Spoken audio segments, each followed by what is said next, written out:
disangka, dengan kejelian Ahok, akhirnya Pertamina bisa menghemat proyek hingga triliunan rupiah, yaitu tepatnya 84 triliun lebih.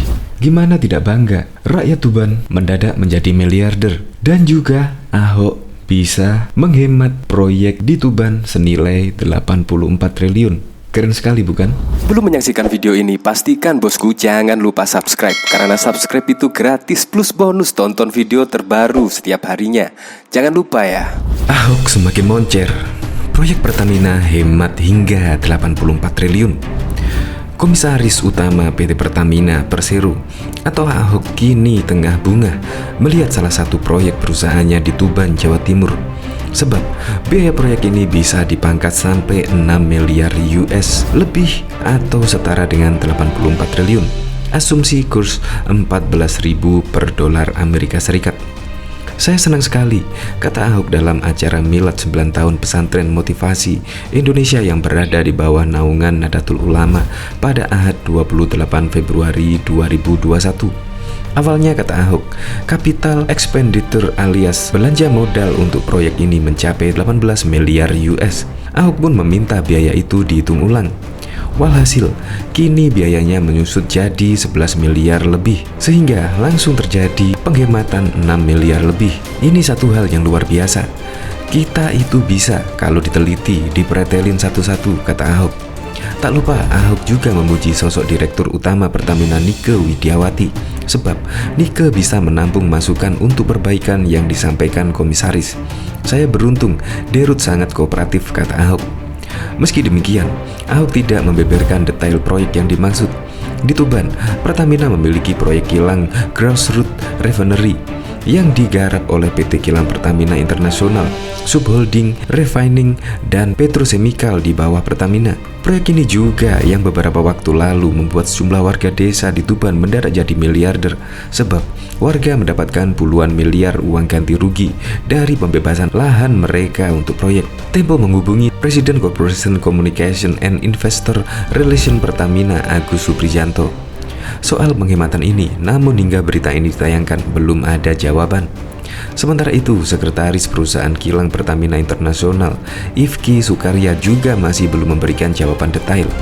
Sedang dikonfirmasi, kata dia, Selasa 2 Maret 2021 saat konfirmasi soal penghematan biaya proyek yang sebelumnya disebutkan Ahok tersebut. Diketahui juga PT Pertamina Persero masih bertahan di tengah kinerja perusahaan minyak dan gas bumi Migas babak baru dihajar pandemi COVID-19. Pada tahun 2020, Pertamina masih bisa membukukan laba bersih 1 miliar US atau setara dengan 14 triliun. Hal tersebut dibenarkan Komisaris Utama Pertamina Basuki Cahayapurnama. Sayang, pria yang bagian disapa Ahok ini enggan berkomentar dengan terkait kinerja direksi. Benar laba, soal kinerja bisa tanya ke KBUMN, Kementerian BUMN, selaku pemegang RUPS, katanya kepada detik.com lewat pesan singkat Jumat 5 Februari 2021. Sebelumnya Direktur Utama Pertamina Nike Widiawati menyebut ada 3 pukulan sekaligus di tahun 2020 atau saat pandemi. Pukulan pertama karena adanya penurunan permintaan. Di saat PSBB di awal-awal masa pandemi itu penurunannya lebih dari 50%. Di kota-kota besar dan secara nasional sepanjang tahun 2020 adalah penurunan 25%. Katanya dalam Energy Corner CNBC Indonesia Kamis 4 Februari 2021. Pukulan kedua berupa harga minyak mentah dunia yang turun tajam. Lalu pukulan ketiga berupa fluktuasi nilai tukar. Ketiga hal itu sangat berpengaruh ke sektor energi, tambahnya. Bagaimana cara Pertamina cetak untung? Nike bilang rantai pasok Pertamina sebagian masih dipenuhi dari impor. Harga minyak yang turun tajam menjadi kesempatan bagi Pertamina untuk memperbanyak pasokan energi. Di April-Mei kita beli dengan jumlah besar, disimpan. Kondisi itu berdampak pada penurunan biaya pokok produksi. Ini yang memberikan dampak di semester 2 terjadi penurunan dari HPP atau biaya pokok produksi. Dan tentu kita melihat inilah yang membuat di sepanjang tahun 2020 walaupun terjadi penurunan ketiga hal tadi, Pertamina masih bisa berhasil mencetak laba, ujarnya. Juga pada tahun lalu PT Pertamina memproyeksikan terjadi penghematan impor minyak sebesar 63,4 triliun lewat implementasi biodiesel 30% B30 tahun ini. Sepanjang 2019 lalu, penghematan impor minyak akibat implementasi B20 terhitung sebesar 43,8 triliun. Direktur Utama Pertamina Nike Widawati mengatakan penurunan volume impor juga turut terjadi pada medio 2018 hingga 2019. Dari volume turun drastis dari semula 2018 sebesar 15,3 juta barel menjadi 1,08 juta barel pada 2019. Selain itu, dari semula impor di 2018 senilai 1,4 miliar US turun menjadi 54 juta US. Ini memberi kontribusi terhadap defisit neraca perdagangan. Jelas Nike di Jakarta Rabu 29 Januari. Tanya itu, Nike memaparkan implementasi biodiesel juga berhasil menurunkan volume impor solar dari tahun 2018 sebesar 15,2 juta barel menjadi 6,28 juta barel pada tahun lalu. Pertamina memproyeksikan penyerapan FAM pada 2020 akan meningkat menjadi 8,38 juta kiloliter atau naik dari realisasi tahun lalu sebesar 5,51 juta kiloliter.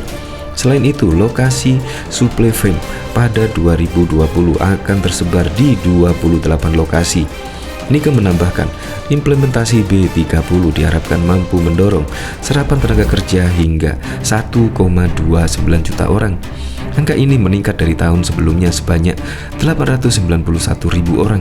Ya, tapi Pertamina juga pernah mengalami kerugian kinerja BUMN Migas PT Pertamina Persero. Kurang baik di semester 1 2020, Pertamina rugi 11 triliun. Berikut 3 fakta soal rugi Pertamina. Tahun lalu untung 9T. Pada semester 1 2020, Pertamina rugi 767 US atau setara dengan 11 triliun. Bila ditarik dalam rentang 1 tahun, catatan keuangan Pertamina ini berbanding terbalik dengan kinerja di periode yang sama di tahun 2019.